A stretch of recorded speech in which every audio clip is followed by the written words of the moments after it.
Halo Bun, apa kabar? Semoga kalian sehat selalu ya. Di video ini kita akan belajar merajut secara otodidak ya, dari tahap dasar atau tahap pertama. Tipsnya untuk teman-teman yang pengen cepat bisa merajut, sangat disarankan untuk nonton videonya sambil nyatet. Dan yang paling penting jangan di skip. Ocem? Jadi tolong simak baik-baik ya, karena video ini tuh berisi poin-poin penting yang berguna banget untuk pemula. Oke, tanpa banyak cincong lagi, mari kita mulai tahap pertama. Di tahap pertama ini kita akan berkenalan dengan alat dan bahan apa aja yang digunakan untuk merajut. Jadi alat dan bahan utama untuk merajut itu ada 3 ya guys. Yang pertama adalah benang. Sebenarnya guys, perlu kalian ketahui benang rajut itu jenisnya ada macam-macam ya. Contohnya di sini ada benang akrilik ya, ini benang akrilik, kemudian ini ada benang chenil. Lalu ini ada benang polyester, kemudian ini ada benang milk fiber, ya, dan ini ada benang katun. Selain banyak jenisnya, benang rajut juga dia memiliki macam-macam ukuran ya. Berikut adalah macam-macam contoh ukuran benang rajut ya.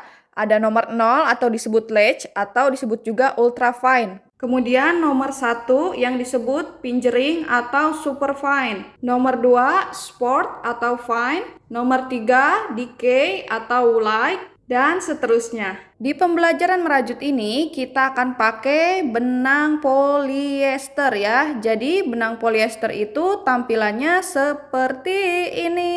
Mungkin beberapa dari kalian ada yang bertakon-takon, kok pakai benang polyester? Kenapa nggak pakai benang akrilik ataupun benang katun? Gitu kan? Jadi guys, alasan aku memilih benang polyester ini karena benang polyester itu dia seratnya pak to the dot. Dia seratnya padat, nggak mudah pecah, terus nggak mudah nyangkut kalau dirajut, terus yang terakhir nggak mudah berbulu. Pokoknya benang polyester mah tahan banting lah buat pemula mah gitu, cocok gitu kan. Soalnya kan kalau pemula pasti bongkar pasang terus gitu kan. Sedangkan kalau misalkan temen-temen pakai benang akrilik, nah si benang akrilik ini dia kalau terus-terusan kalau sering dibongkar pasang itu nanti si benangnya berbulu ya, nanti si benangnya berbulu.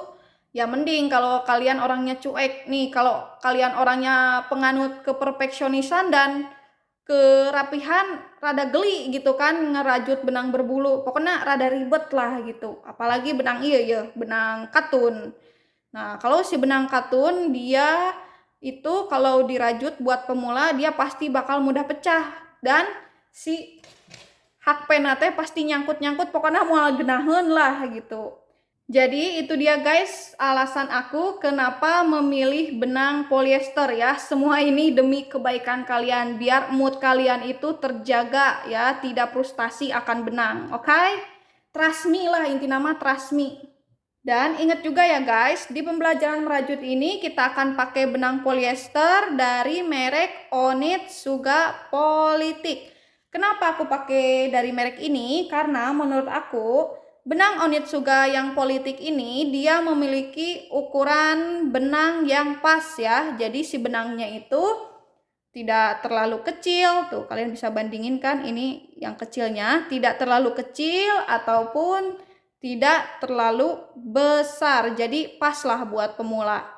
Untuk pemilihan warna benangnya disarankan kalian memilih warna benang yang cerah ya, yang terang kayak merah, kuning, hijau, biru dan sebagainya. Kenapa harus pakai warna cerah? Karena kalau misalkan kalian pakai warna cerah nanti si serat-seratnya nih si pola-pola ininya itu lebih terlihat, lebih jelas, terus tuh, lekukan-lekukannya itu lebih jelas dibandingkan kalau misalkan kalian pakai yang gelap kayak gini. Oke, jadi sangat disarankan untuk memilih warna benang yang terang atau yang cetudera. Lanjut, yang kedua adalah hakpen. Nah guys, ini disebutnya hakpen. Oke, Nah, hakpen itu dia memiliki ujung yang melengkung seperti kail, ya. Ujung yang melengkung ini biasanya disebut dengan mata hakpen. Oke, sekali lagi ya. Jadi, penampakan hakpen itu seperti ini ya, tuh. Seperti ini, dia memiliki ujung yang melengkung seperti kail. Nah, ujung yang melengkung ini itu disebutnya dengan mata hakpen. Oke? Jadi, fungsi utama hakpen adalah untuk menarik benang rajut. Nah, seperti ini. Sama seperti benang rajut tadi, hakpen ini dia memiliki macam-macam ukuran ya, dari yang terkecil sampai yang terbesar. Tuh, kelihatan kan? Biasanya ukuran hakpen itu ditentukan oleh nomor ya. Contohnya nih, ini ada ukuran 5/0 atau setara dengan 3 mili ya. Terus ini ada ukuran 7/0 atau setara dengan 4 mili. Kemudian ini ada ukuran yang paling besar yaitu 25 mili ya. Jadi seperti itu. Untuk bahannya ya, untuk bahan si hakpen ini dia bermacam-macam juga nih. Ada yang berbahan dari plastik atau akrilik seperti ini. Ada yang berbahan dari aluminium kayak gini. Tuh. Aluminium, besi, terus ada yang berbahan dari kayu. Pokoknya sebagainya lah. Pokoknya bahan hakpen itu bermacam-macam ya guys. Dan untuk pembentukan hakpen itu sendiri itu juga ada macam variasinya ya. Ada yang pakai handle kayak gini. Tuh, ini kan ada handlenya ya. Tuh. Kemudian ada yang double kayak gini. Tuh, kalau ini disebutnya double. Kenapa disebut double? Karena ya si hakpen ini dia memiliki dua mata hakpen ya dengan ukuran yang berbeda. Ada juga yang biasa kayak gini nih. Nih, ini yang biasa nih. Tuh, nih biasa. Untuk ukuran hakpen yang digunakan itu biasanya mengikuti ukuran benang yang dipakai. Contoh, di sini kan kita pakai benang polyester dari Onitsuga ya. Nah, di labelnya itu dia sudah ada keterangan bahwa benang ini ya, dia memiliki ukuran medium atau nomor 4. Dan hakpen yang disarankan yaitu 5 sampai 6 atau setara dengan 3 mili sampai 3,5 mili. Seperti itu ya. Dan untuk di pembelajaran merajut kali ini kita akan pakai ukuran nomor 5 ya. Atau 5/0 atau ukuran 3 mili ya. Ini tuh sama aja ya. Tuh. Oh ya, perlu teman-teman ketahui, semakin kecil ukuran hakpen yang digunakan, maka hasil rajutannya itu akan semakin padat dan semakin rapat ya, seperti ini. Begitu juga kebalikannya. Semakin besar ukuran hakpen yang digunakan, maka hasil rajutannya itu akan semakin longgar dan lemes kayak gini. Tuh. Intinya penggunaan ukuran hakpen itu disesuaikan dengan kebutuhan. Contoh, misalkan nih, kalian pengen hasil rajutannya itu lebih padat dan lebih rapat kayak gini. Berarti kalian harus turunin ukuran hakpennya 1-2 tingkat dari ukuran hakpen yang direkomendasikan ya. Contoh, di sini kan ukuran hakpen yang direkomendasikannya itu 5 sampai 6. Karena kalian pengen hasil rajutannya itu agak padat, berarti kalian harus turunin 1-2 tingkat ya dari ukuran yang direkomendasikan. Berarti kalian bisa pakai ukuran nomor 3 sampai nomor 4. Seperti itu ya. Begitu juga sebaliknya ya, kalau misalkan kalian pengen hasil rajutannya itu lebih longgar, lebih lemes ya, kayak gini, berarti kalian harus pakai hakpennya itu agak gedean lagi ya, 1-2 tingkat di atas ukuran hakpen yang direkomendasikan. Contoh nih ya. Contoh, di sini ukuran hakpen yang direkomendasikan itu 5 sampai 6. Nah, karena kalian pengen hasil rajutannya itu lebih longgar, lebih lemes, berarti kalian harus naikin ukuran hakpennya 1 sampai 2 tingkat atau lebih ya, terserah. Pokoknya ukurannya itu dinaikin ya. 1 sampai 2 tingkat atau lebih dari ukuran yang direkomendasikan ya. Berarti kalian bisa pakai ukuran hakpen nomor 7 sampai 8 atau lebih. Oke? Lanjut, yang terakhir adalah korek gas dan gunting. Korek gas dan gunting ini memiliki fungsi untuk memotong benang ya.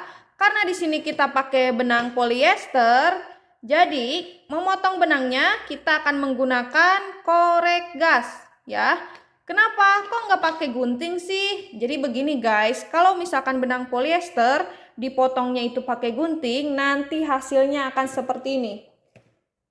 Nih, lihat ya. Nanti hasilnya akan seperti ini. Tada! Tuh, nanti hasil potongannya itu akan pecah ya. Sedangkan kalau pakai korek gas, kita bakar. Tuh, dipadet-padetin. Nah, hasilnya itu, aduh, sorry, ini agak pecah nih.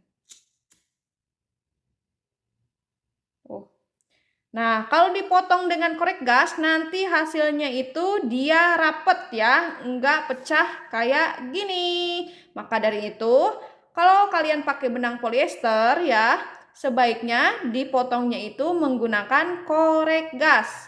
Lain lagi, kalau misalkan kalian pakai benang milk fiber atau akrilik atau benang katun ya, seperti ini, itu disarankan motong benangnya pakai gunting ya. Tuh, kayak gunting. Nah, kayak gini. Dia nggak bakal pecah, tetap pada bentuk semulanya gitu ya. Ini juga sama nih. Pokoknya selain benang polyester itu bisa dipotong pakai gunting ya. Kalau benang polyester itu disarankan pakai korek gas.